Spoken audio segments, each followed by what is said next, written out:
What is up, awesome people of the internet? Welcome to the first edition of Quita in the Morning. No S to that. Hello, happy Tuesday. Hopefully you all are having a fan-freaking-tastic day. We got a great show for you all. We're talking about the Aces and what truly is the issue with them. We're talking about the Dallas Wings and how they just look really, really bad. We're talking about the Golden State Valkyries and how this team is rocking and rolling. And I'm going to give you an update on all the other things that are happening in the WNBA. Quita in the Morning starts now. Are you ready? Are you ready? Are you ready? Ready, set, go. Y'all like that intro? Let me know what you all think about that intro. You like it? You dislike it? Let me know your thoughts. Yeah, I like it quite a bit. I'm a big fan of the intro. Anyway, welcome to the new edition of Quita in the Morning. We dropped the S, and hopefully it's a cool vibe here. Of course, you're gonna get the same analysis, same relative delivery. However, the package is a little bit different. So you see the graphics. You see my logo that's down there. You get the idea. There's some changes afoot. There is some changes afoot. So as we go through this stream and as we go through the streams that will proceed, guys, let me know your thoughts. Let me know your thoughts about what you like, what you don't like, all that good jazz. Let me know. Okay. Also, yes, listen to Carmela and get those likes up. Thank you. All right, and if you all do not know, if you all missed yesterday's episode, well, welcome to the newly updated Quita in the Morning show. This is a partnership between myself and All City Network. They are a network that's dedicated to sports. That's what they do here. And they were like, hey, let's partner. I was like, hey, let's do it. And we will do this show Monday through Friday at 7:15. This show will start on time at 7:15. And it's just going to be a great opportunity to just continue to talk through what we've been doing. Talking through the world of women's basketball through college, through the WNBA. Right now, today is the WNBA only show. However, I do have a big update for you all when it comes to college. Probably tomorrow, maybe Thursday. We'll see. But anyway. Kay Jackson said, did you have any input in the intro or graphics? I did. Yeah. I did have input, but I didn't have to create it myself.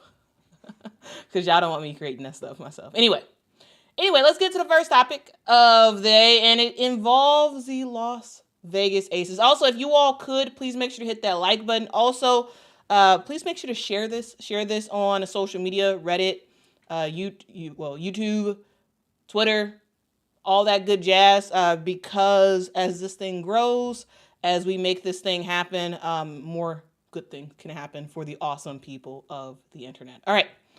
Let's go to the first topic, which is the Las Vegas Aces. And you all know the phrase. There's a phrase in life, I would say in general. It says a death by 1,000 cuts. The idea here is small changes are not noticeable at first. And in the world of basketball, it's definitely a thing, right? The idea that you miss a shot here, you make a bad trade here, you don't sign a good a player that would have been a key for you there. And sometimes, you make some staffing changes, and sometimes it feels like no big deal. But over time, those little moves start to pile up. The shine fades, the chemistry breaks, and what used to feel like a dynasty on the rise now starts to feel more like a memory. Now, that's where the Las Vegas Aces are right now. So, let's start here. No GM, no real plan. The Las Vegas Aces, they have not had a general manager since October of 2024. This is a team that won back-to-back titles in 2022 and 2023. They were on top of the world. They had a team that everybody was trying to put together a roster to beat. The likes of Asia Wilson, Jackie Young, Chelsea Gray, Kelsey Plum. This was a top four that teams envied. And the strategy was, okay, let's figure out a way to make our roster good enough to beat the Las Vegas Aces. They were the gold standard, the Las Vegas Aces. Was it perfect? No. In 2022, it looked pretty perfect. 2023, they were able to make it happen with the huge factor being their bench, right? And how they ended up when Kia Stokes and Chelsea Gray was out in the finals, how the bench was able to step up and ultimately beat the New York Liberty in 2023. This was a team that was looking good. They were looking sky high. All the while, they were making some moves that didn't do much in terms of thinking and planning for the draft, planning for the future. They had the now, and the now was great. However, changes are afoot. In October of 2024, the Las Vegas Aces decided not to renew the contract for Natalie Williams, who was the GM for the team. And I know that may not sound like a big deal, but let me say this again, guys. We are several games into the 2025 season. It's June. There is no GM for the Las Vegas Aces. Here's the deal. You know, this is a franchise that looked like a model of stability. Now they are flying without a front office leader. And when it comes to the WNBA, you need a GM now. Back in the day, we saw coaches serve as both the coach and the GM. However, times have changed. You need someone thinking about the future. And yes, I get it. Natalie Williams was not, she did make some mistakes, I would say. Absolutely. Some decisions that she made in terms of selecting players for the draft, in terms of giving contracts to certain players. Yes, absolutely. Was she a perfect GM? No. However, she at least was a GM. And now you don't have one. Because here's the thing. Structure matters. Leadership matters in the WNBA. And clarity of having someone with a sole focus of building the future of the team, not worrying about coaching, not worrying about other stuff. That's a big deal. Because when no one is setting the long-term strategy for a team, you start to get cracks. And the Aces are definitely cracking right now. So, who's making decisions for the Las Vegas Aces? If they are GM-less, who's making the decisions? Well, we got team president Nikki Fargas and Becky Hammond, who are both very, very accomplished, both fantastic in their individual roles, but they're doubling up on duties, right? Becky Hammond, not only does she have to pay attention to what is happening on the court and in practice, she also has to figure out, okay, well, who in the world can I bring in? Who can I bring in to make this team better? What decisions do I need to make? And, guys, we've had a huge, huge offseason this past offseason. And, yes, the Aces did make some changes, but not, I would say, the changes that they really, really needed to do in order to be a substantial threat for a championship. So you got Becky Hammond, the head coach. You got Nikki Fargas, the president. and you still have no full-time GM. That's not how a potential dynasty sustains themselves. Because there was a chance that this Aces team could have been a dynasty. So the result of this is a string of decisions that aren't totally fitting together. They're not totally gelling together. Because, we've had some changes. Not just in the GM role, but we also, remember, we had a stretch of a couple of weeks where a lot of changes were made by the Las Vegas Aces. We had Natalie Nakase, who left the assistant coaching role for the Aces and joined the Golden State Valkyries as their head coach. And the Valkyries are doing well. More on the Valkyries later. But the Valkyries are doing great. We got... Then after Natalie left, they made the decision to not renew Natalie Williams' contract. Or Natalie Nakase left. Then they decided not to renew Natalie Williams' contract. Then after that, Tyler Marsh was like, you know what? I'm going to Chicago. Peace out, Vegas. This has been fun. He was another assistant coach for the Las Vegas Aces. He decided to leave. Now he's with the Chicago Sky. And the Sky are struggling. They are struggling. More on them another day. But, it wasn't looking that great. Because lots of changes afoot for the Aces. And we just have a series of not so great decisions made in the front office that we are seeing now. Right? Here's the deal. You traded away Kelsey Plum. She is looking like a reinvigorated Kelsey. Now, yes, she's definitely way better than she was when she was with the Aces last season. And she is doing her thing in terms of her points per game, in terms of just her playing free and looking really, really, really good. Because Kelsey Plum was a pretty foundational piece in the locker room. Also, this team loses some substantial depth, right?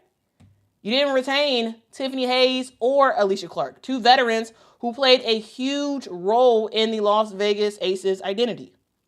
Now, of course, the biggest of that is Tiffany Hayes, the reigning Sixth Woman of the Year. That's a huge loss. She decided to end up signing as a free agent with the Golden State Valkyries. And while she's had a couple of injuries, she just needs to really protect her face. But even though she's had a couple of injuries, that's still a huge, huge piece that is missing from your team. You also picked up Kirsten Bell's option. Now, I believe that was done during the time that Natalie Williams was the GM, but that was a bad decision because you have Kirsten Bell on a guaranteed fourth-year option deal, and she gives you minimal production. If you didn't sign her to that and you just had her, she probably would have got cut by now. But she's on the team. You have to keep her, and that was just a decision that, in hindsight, is not looking good. Not looking good at all.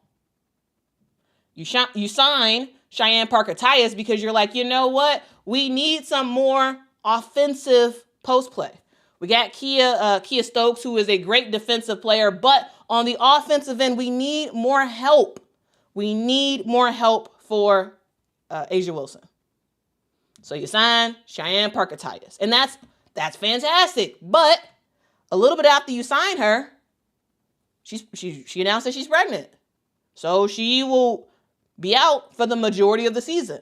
So this post player with the offensive firepower of Cheyenne Parker-Tyus, the reason why you signed her was to get some offensive production, and now she's out.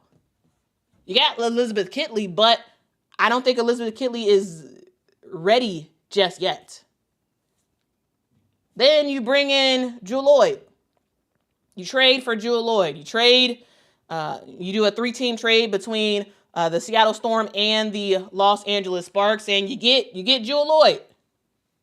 A marquee name, absolutely. But she is struggling to fit with this team. Absolutely struggling. This is someone who overall is just having a really bad season. Now, we know Jewell Loyd is an elite player, right? She was someone who led the WNBA in scoring just a couple of years ago, right?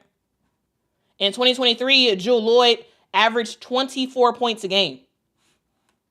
She was huge for the Seattle Storm, though at that time when she was scoring that much, the Seattle Storm wasn't very good that year. However, you get my point.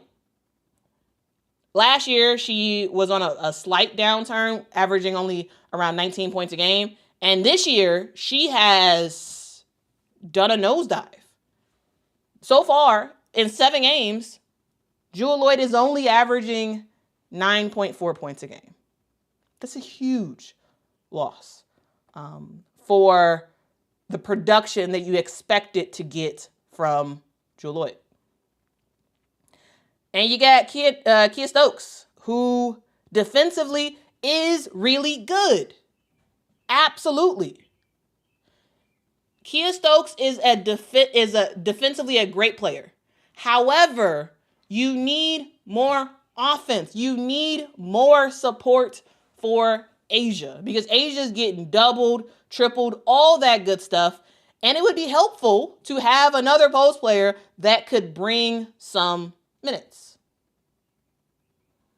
Not just on the defensive end, but on the offensive end as well.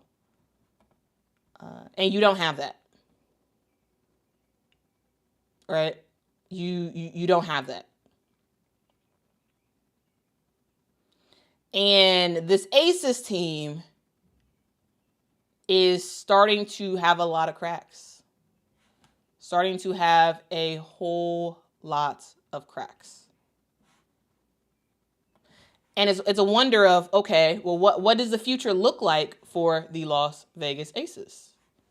Well, I mean, we're seeing what the current looks like for the Las Vegas Aces, and the current is not good because we see a lot of cracks on the court, right? This is a team that, like, you can, again, look at the graphic on the screen, right? This is a team that has had a lot of turnover. 3 major voices gone from your team. 2 fantastic assistant coaches. And you have a GM that's gone. And so you start to see what's happening. The lack of direction is starting to show up on the court. Because the Aces are 4-3 on the season. They just had a horrible loss. 2 of their losses, I believe, are over 20 points, including a 27-point beatdown by the Golden State Valkyries, led by their former assistant coach. And statistically, the Aces look bad. Look really, really bad, right? In comparison to where they used to be. Now, is 4-3 still better than a lot of teams in the W? Absolutely. Will the Las Vegas Aces still make the playoffs? Absolutely. However, it doesn't look great for the Aces. It just doesn't look great for them, because this team is dead last in assists per game. Dead last. Now, this is having one of the best point guards in the game. Dead last in assists. Now, if we look at the last time they won the WNBA championship in 2023, the Aces were second in that category. All right, let's go down the line. The Aces are currently 12th in field goal percentage. Now, back in 2023, they were in first place. And the Aces are not scoring points either as much. They're in 8th place when it comes to points per game. And in 2023, they were in first place. Even the rebounds are struggling. This season, so far, they are in 9th place when it comes to rebounds per game. And in 2023, they were in 5th place. You get the picture. You get the picture. You are dead last in assists, almost last in field goal percentage, and you're middle of the pack for rebounds and scoring. Even with A'ja Wilson leading this team in just about every single major category, this does not look like a championship squad. This looks like a team that is on their way out from dominance and trying to remember who they really are. Because here's the deal. Let's remember, guys, this was a potential dynasty. Back-to-back titles in 22 and 23. A team that got pretty far in 2024. A team that has star power. A team that has a lot of chemistry with their core players. A team that had a lot of identity. But in the last several months, I would say, the foundation has shifted, right? No GM, lost assistants, new faces, unclear roles, a shrinking margin of error, and a team that is just playing soft. A team that is absolutely playing soft. You got Jewel Lloyd, one of the most decorated players in the league, shooting under 30%, averaging single digits. Meanwhile, you got Kelsey Plum, who is thriving in LA. It's not just this trade. It's, again, as I said earlier, it's a death by 1,000 cuts. It's the decision to give the 4th-year option to Kirsten. It's the decision to keep Kia Stokes and not try to get a big who can give you not just defense, but offense, right? It's the decision to squander some of your draft picks over the last several years. It is a loss of losing 2 excellent assistant coaches. It is the decision not to do whatever it takes to get a player like a Tiffany Hayes to return to your team. To death by 1,000 cuts. So, where do the Aces go from here? Well, they still basically have one of the best players in the world still on their team in A'ja Wilson. They still have championship DNA when it comes to players on their roster. They still have Becky Hammon. But right now, there are some questions about leadership, about direction of this team, about what goes on from here, and about when in the world will they get a GM. Because in order to make a dynasty, they need more than just talent. They need infrastructure. And they need people behind the scenes making the strategic decisions, not just for today, but for tomorrow, for the future. And right now, that is missing for the Aces. So, let's talk.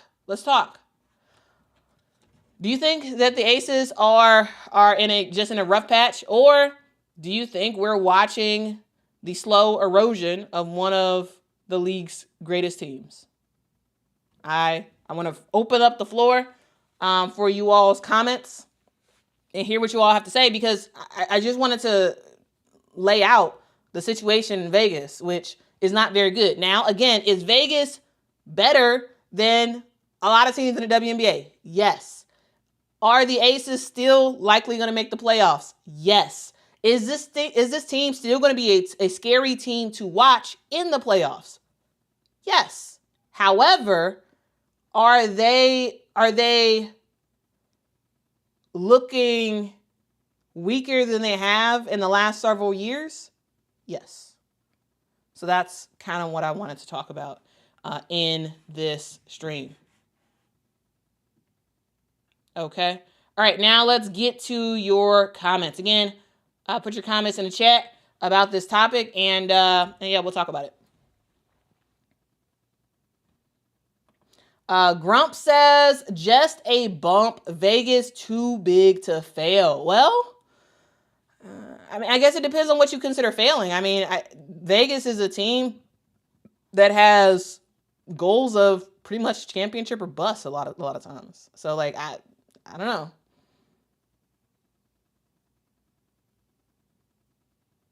I don't know.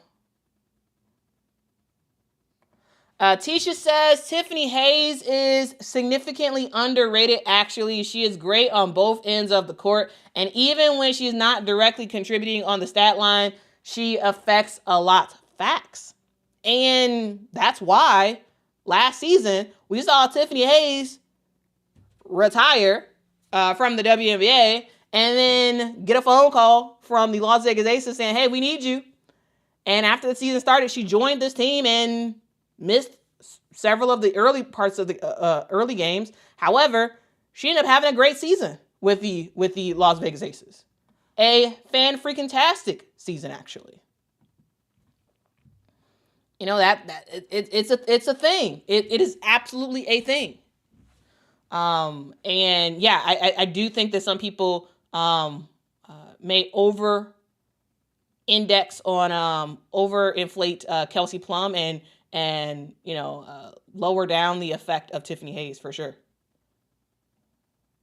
But yeah, it's a little bit of everything. And also, Ford Journer is right. Yeah, there is no Sydney Colson on this team, so vibes are off. Yeah, it's just a thing. It's just a thing.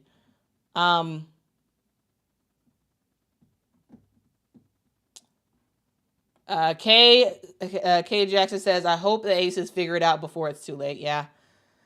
I mean, they gotta figure it out. They gotta figure it out. Tiffany Hayes is just a good everything. She's a good everything. Put her just about anywhere and she can make some stuff happen.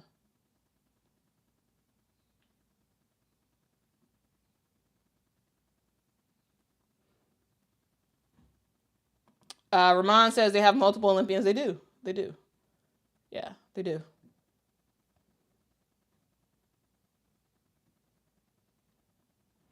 All right. So yeah, that's what we got. That is what we got with the Las Vegas Aces. Now.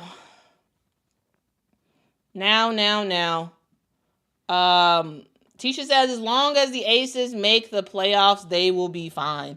Well, when the playoffs come, everything resets. You know, so you never know. You never know what will happen. You never know what will happen when everything resets in the playoffs. Because anybody and everybody can get got. Remember, guys, respect the motto. I care too. Thanks so much for the super chat. Says karma and arrogant plus British is big. What? I care too. Thank you for the super chat. I don't totally understand your super chat. What? I'm not sure. What does the British have to do with? I'm not sure, but I do appreciate your super chat. But yeah, there's a lot of players that have changed over when it comes to the Aces, and you know, it's a thing. Ken says Vegas lost Hayes to the expansion draft. Can't protect everyone. They didn't. They lost Tiffany Hayes to free agency. They lost Tiffany Hayes to free agency, guys. Remember, they picked up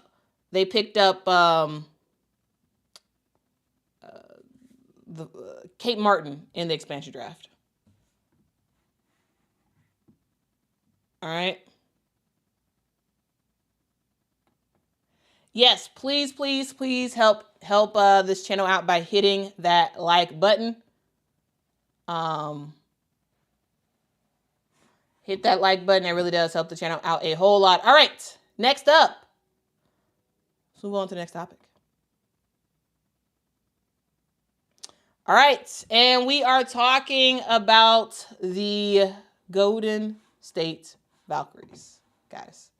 The Golden State Valkyries is a team that was supposed to be like this, nice, cute little expansion story. They got a new logo, a new city, a great venue, and it's just like, that's very nice. Give them a little time. They're not gonna do much of anything. Just give them some time, and they'll be fun eventually. They're probably gonna have a lot of losses, but no. This team is rolling, and right now, I would guarantee you, just about nobody in the WNBA wants to face the Golden State Valkyries. They took down the Las Vegas Aces. They just beat the LA Sparks yesterday in overtime. And guys, they're not even done building. This team is looking fan-freaking-tastic. So let's talk through the Golden State Valkyries and how the Valks are kind of rewriting what you may think about expansion teams. All right. And in a lot of ways, when it comes to the Golden State Valkyries, it begins and ends with Natalie Nakase. All right, so let's start at the top. I am calling this the Natalie Nakase effect, guys. Natalie Nakase, a first-time head coach who left the Las Vegas Aces after winning 2 rings as one of Becky Hammon's top assistant coaches. She decided to leave the team, and what she's doing, guys, at Golden State is nothing short of masterful. Truly. I don't think she's ultimately going to win Coach of the Year, but she definitely should be in the conversation. Like, seriously, you have a brand new team with no actual culture, no actual structure. You are building everything from the ground up, and you have a roster that, outside looking in, had a lot of people speculating like, oh, well, how good are you going to be? I don't know. And now we see this team is 4-5. They had some big wins already on the season. And specifically, I want to talk about the game against the Aces, where, again, they beat the Aces.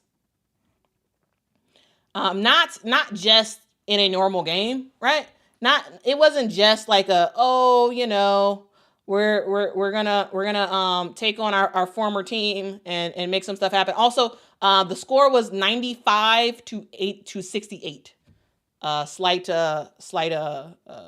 error on the copy there. But yeah, this team is also I don't know the 24th. Anyway, you get the point. This team is looking really, really good. They have a style that is hungry. They look very, very organized, and they look locked in, guys. And they also did have a couple of changes as well. They've also had a couple of changes, right? This is a team that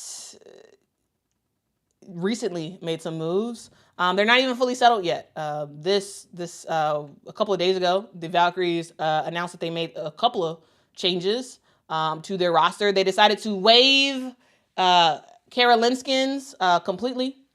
She was waived due to limited minutes and not that much production on the season so far. They decided to temporarily suspend Cecilia Zandalicini because, she's an international star. She's going over to Eurobasket. And, of course, she's going to be out for a little bit. So they temporarily suspended her.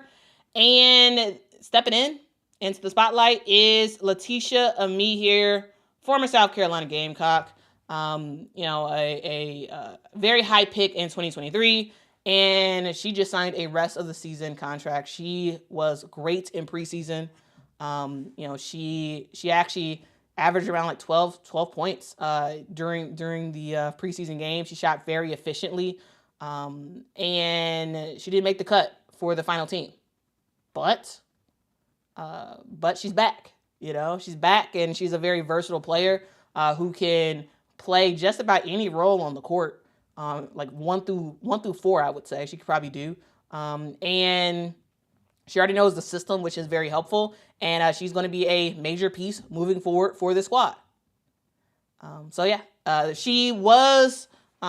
didn't play yesterday, but I expect to see Letitia Ame here get some serious minutes. So,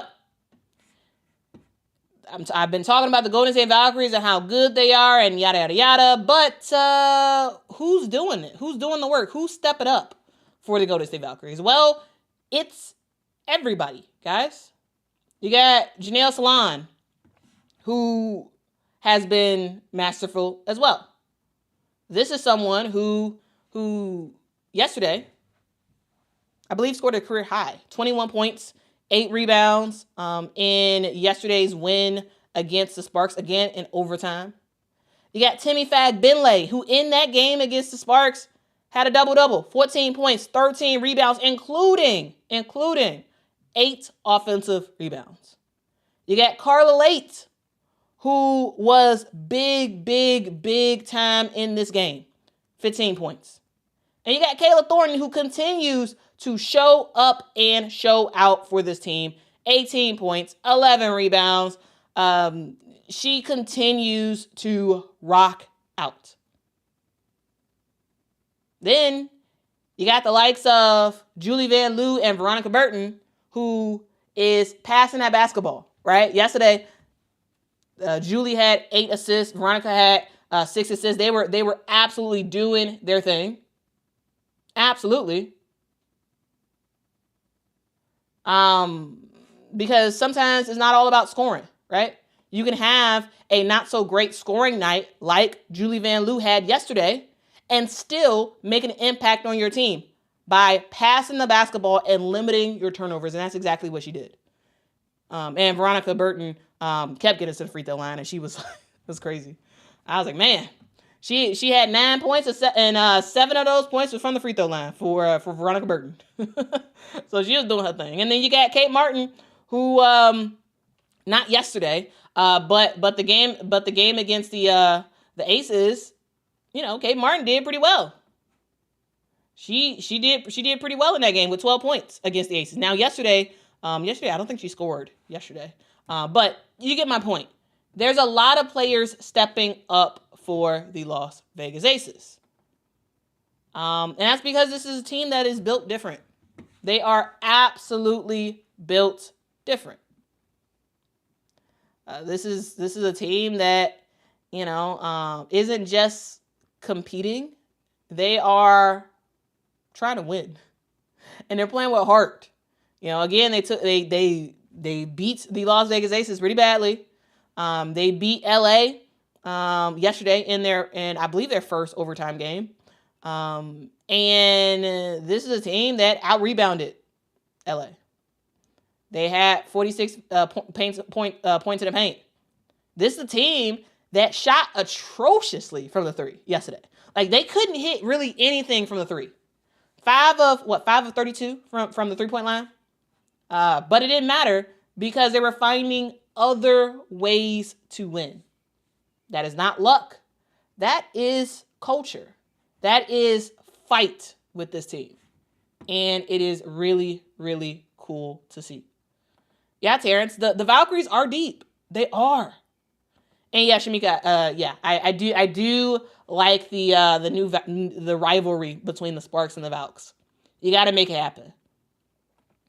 And yeah, Kentucky Rick is right. Yeah, the Valkyries they're just having fun out there. They're having fun and they are just hooping. And you just never know who will show up on a certain day. All right. That's definitely a thing. Now, the Golden State Valkyries are looking pretty good. So when we look ahead, again, this team is 4-5 on the season. They are looking to integrate Letitia Ame here back on this team. And this is a team that needs to clean up their turnovers. This is not a perfect team. They still got issues, right? They are towards the bottom of the league when it comes to turnovers. Like they struggle big time when it comes to turnovers. They have to consistently get better at that specific stat. They have to. Because right now they're winning games and they're making stuff happen and whatnot. However, you gotta limit those turnovers. You have to limit those turnovers. Also, guys, this is a team that is pretty bad at shot selection. They shoot a lot of threes and they miss a lot of threes. They are at the bottom of the league when it comes to field goal percentage. But the reason why this team is still winning, the reason why they are still finding success is that because they play together. They play together. They are all in for each other. And even though they miss shots, they're going to figure out other ways to try to win that game. And that is pretty cool to see. Pretty cool to see. So, I'm curious, what do you all think? Where do you think the Valkyries will ultimately finish at the end of this year? I think this is the playoff team. Now, coming into this season, did I expect the Golden State Valkyries to make it to the playoffs? No. But the way they're playing right now, yeah, I think they're going to make the playoffs. I think they have a good shot. I think they have a really, really good shot of making the playoffs, which is kind of wild to talk about. It's kind of wild to talk about and to think that maybe, just maybe, this team has a chance at the playoffs. Now, they do still have a tough road because, again, new team, new coach. While they've had initial success, you have to keep that thing going. You got to keep it going. And so, yeah, I'm curious. What do you all think? Top 8 finish? Do y'all think Nata Nikase, it should be in the running for Coach of the Year? Let me know in the comments. Let me know in the comments what you all are thinking. And also, if you all are enjoying this commentary, if you're enjoying this show so far, in the debut show of Quita in the Morning, no S, make sure to let me know. If you're listening via a podcast, leave a review. If you're watching on YouTube, leave a comment. Let me know what you think. The good, the bad, the ugly. Let me know your thoughts. Okay? Okay. Now, let's hear what you all have to say. Looks like a lot of y'all are saying playoffs. Okay. Playoffs, maybe a first or second round out. Okay. Lala says the Valkyries are who everyone thought the Sky were going to be. Yeah, possibly. Yeah.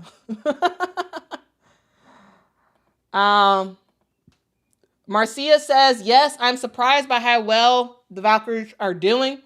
I think they have a good chance to make the playoffs. Yeah. Con Lenny says the Valks were 5 points off from beating the New York Liberty this season. Yeah. The Valkyries' losses that they've had so far this season, I don't think they're bad losses, right? You lose the Phoenix Mercury, who is really, really good. I'm going to talk about the Phoenix Mercury another day. But you don't lose badly to the Mercury, right? You lose to the Minnesota Lynx. Again, not a bad game. You lose only by 5 points against the New York Liberty once. And the first time you play the New York Liberty, you get killed. So minus that, you get killed that first game against the Liberty. But the second game, you clean it up. And the first game of the season, yeah, you kind of get killed by the Sparks, but again, you bounce back and beat the Sparks twice after that. And can you guys just put this in your head? The Golden State Valkyries have played the LA Sparks 4 times in the last month and a half. They played them once in the preseason, played them 3 times in the regular season so far. So officially, they are 2 and 3, or 2 and 1, 2 wins, 1 loss during the regular season. But if you count the preseason, they're 2 and 2. It's kind of wild to think about.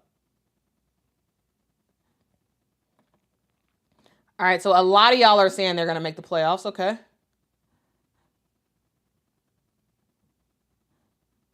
LL Kune says I have Valkyries at 5. Okay. Yeah, rebounds did hurt. And I will say, just Now, real quick, at the end of that game, Kelsey Plum ended up talking about the foul situation and saying, hey, I'm getting hit. All this stuff is happening and the refs aren't calling anything. And does she have a point about the refs not calling stuff? Sure. Is this a thing that will consistently be a thing in the WNBA? Yes, as well. And so absolutely do the referees need to be better? Yes, but at the same time, the referees are not seemingly going to change because this has been the same issue every single year. And every couple of games, we hear somebody else say the same thing. All right, let's get to y'all super chats. Thank you so much, Jim, for the super chat. Says congrats on the partnership. Cool intro and graphics. Thank you so much, Jim. Salute to you. Thank you so much for your support. Thank you, Levy, for the super chat. Says love the new look, Quita fire. Thank you. And Stern12, thank you so much for the super chat. Says no star approach is working for them. Yeah, it is. And truly, I wasn't sure if it was going to work. I really wasn't. I had some serious doubts about the Golden State Valkyries, and now all of a sudden they are looking really, really, really good. So that's kind of fun. That is kind of fun to see. Terrence says WNBA refs are terrible. I mean, yeah, and it's not going to change. Like, it just is what it is. Like, I have made peace with it. I've made peace with the referees. Like, in years past, I would just be so upset, like, oh, the refs did this and blah, blah, blah, and that's why they lost and whatnot. Here's the deal. The refs are going to ref. Now, was Kelsey Plum getting knocked over and were they not calling some stuff? Absolutely. But you got to win anyway. Because the refs are going to ref. They're going to ref. And you got to be like, you know what? I'm going to play through it. I'm going to win despite not getting foul calls, right? I'm going to win despite. But I will say, it's not an easy job. It is not a job that I envy, because imagine going to work and everyone's mad at you. The whole time you at work, everybody's mad. The players are mad. The fans are mad at you. You can't see everything. You miss some stuff and whatnot, and it's not a great time, I would say. So yeah, Sydney Colson made a video talking about the refs, and like maybe I'll play it tomorrow. But I think it's like spot on. Like I know she's trying to be funny and whatnot, but like it's, imagine being a ref. Like it's a tough job, a very, very tough job. All right. Next up. Well,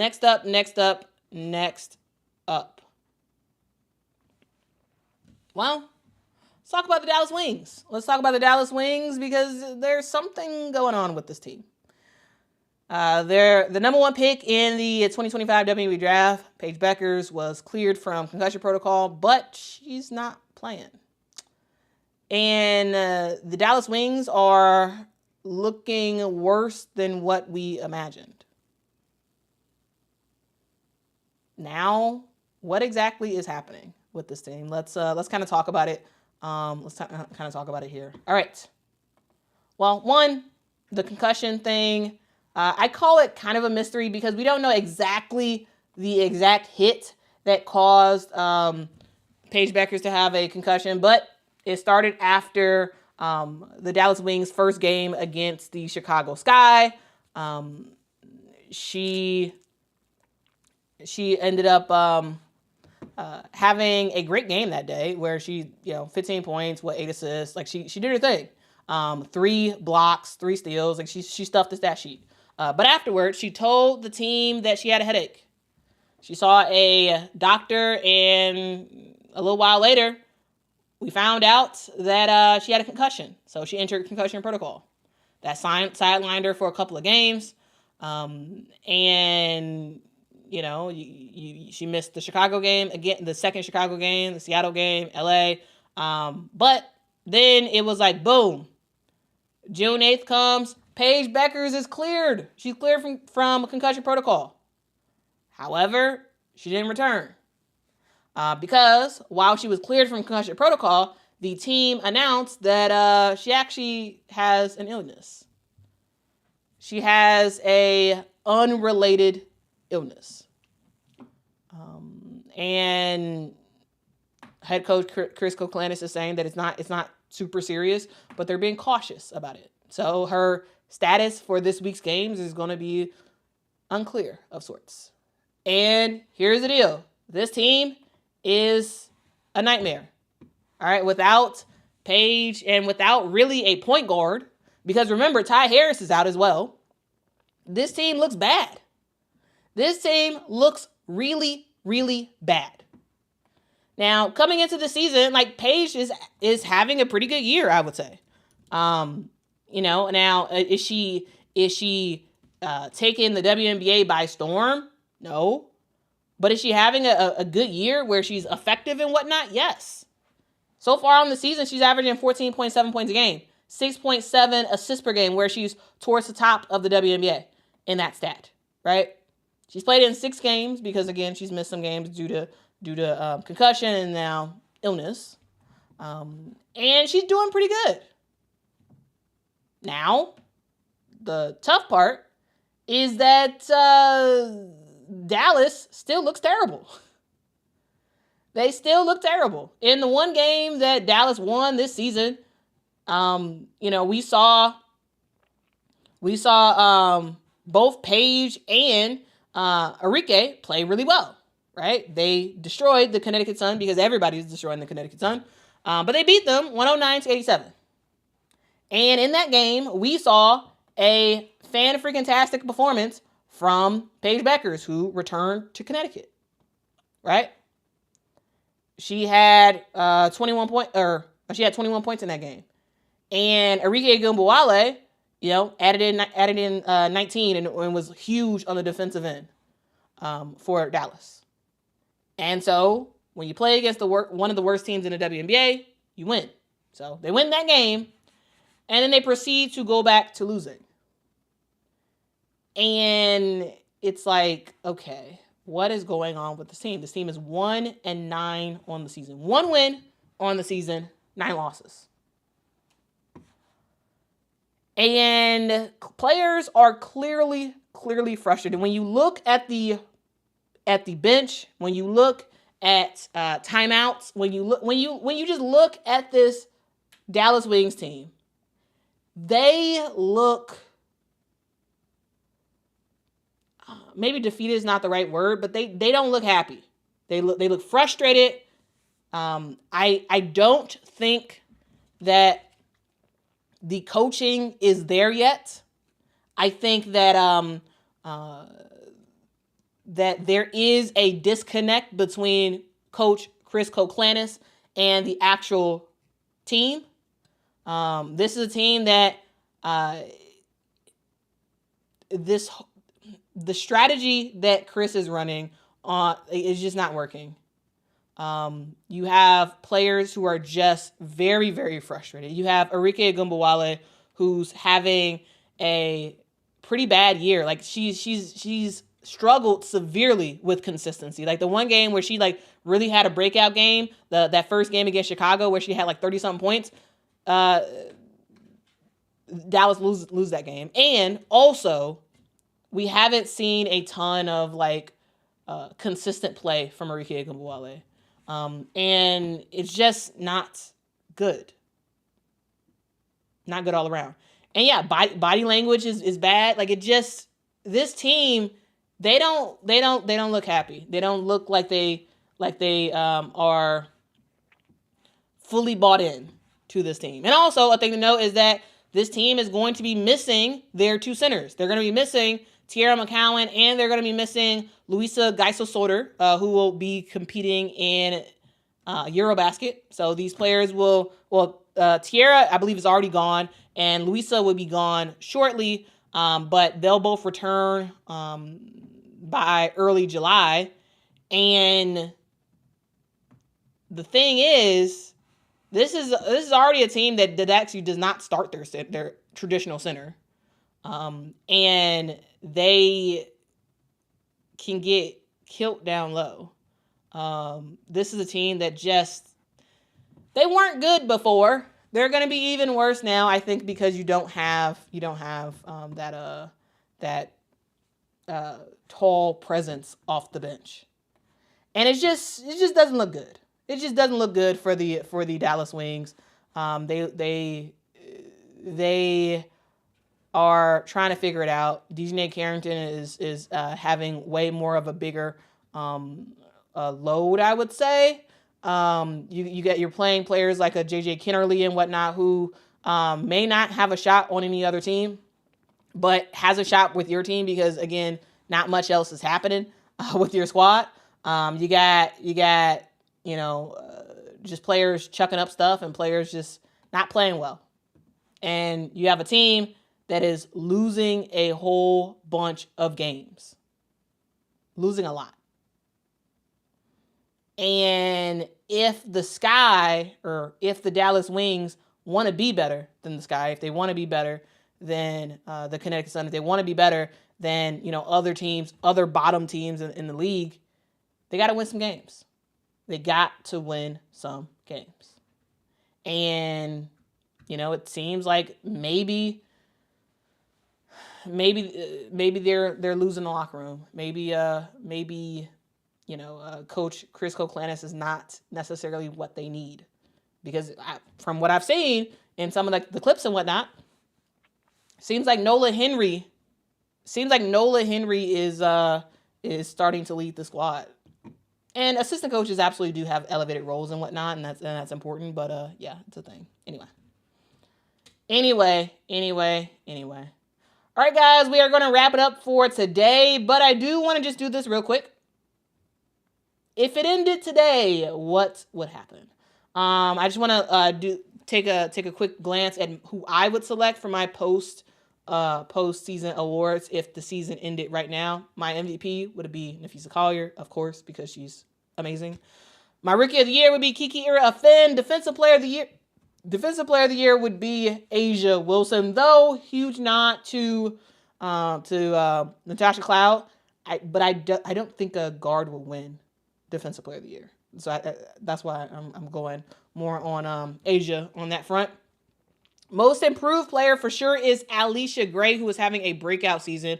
Sixth Woman of the Year, Kennedy Burke, is rocking and rolling in New York. And Coach of the Year so far, in my opinion, is Nate Tibbetts, with a huge nod to Natalie Nakase. Also, let's take a quick look at the standings. As of right now, we got the Minnesota Lynx and the New York Liberty standing on top. They are both undefeated so far this season. Followed by the Atlanta Dream, the Phoenix Mercury, the Las Vegas Aces, the Seattle Storm, the Indiana Fever, and the Golden State Valkyries. If the WNBA ended right now, those teams will be in the playoffs. Then we have the Washington Mystics, the LA Sparks, the Chicago Sky, the Connecticut Sun, and the Dallas Wings. All right. So that is basically the stream. Let's get to these super chats real quick, and we will end it from here. I Care Too said, thanks so much for the super chat, says, fear her own teammate. I don't understand. Who's afraid of their own teammate? I'm not sure. Eddie, thank you so much for the super chat, says, hey, Quita, I couldn't see you live yesterday. Innovation is always welcome. What teams are the hot teams right now? Well, I mean, the Lynx and Liberty. The Lynx and the Liberty are looking exceptionally well. Okay. But yeah, the Liberty also have had an easy schedule. We will not see, here's the thing, the game that you all need to circle, underline, all that stuff on your roster actually will not happen for a long, long while. On July 30th,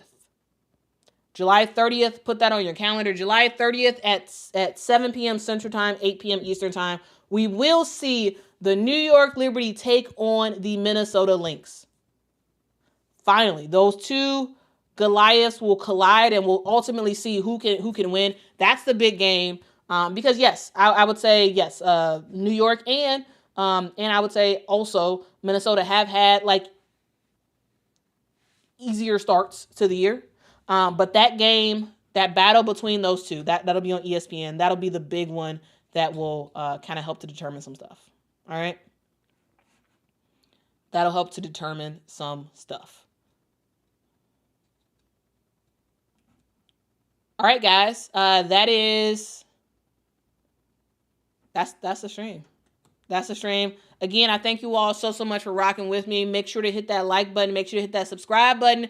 I make content all about women's basketball, and I have a show called Quita in the Morning. So join me every single morning at 7:15 Central Time, 8:15 Eastern Time, every single day as we talk women's hoops. Make sure to share this with a friend.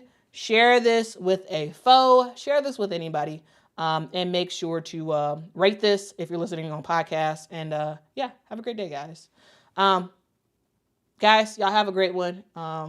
Be kind to people. Tell somebody that they matter because they truly, truly do, guys. Yeah, let's have a great day talking about the game of women's basketball. Guys, we do have some games that are happening later today. Real quick, I want to tell you about those games. Later today, we have the Indiana Fever taking on the Atlanta Dream. That game is happening at 7:30 Eastern Time on ESPN3. And then on ESPN, we have at 8 p.m. Eastern Time, we have the Chicago Sky versus the New York Liberty. So those are the games we have. Anyway, y'all have a good one. I love y'all. And until next time, guys. Bye-bye.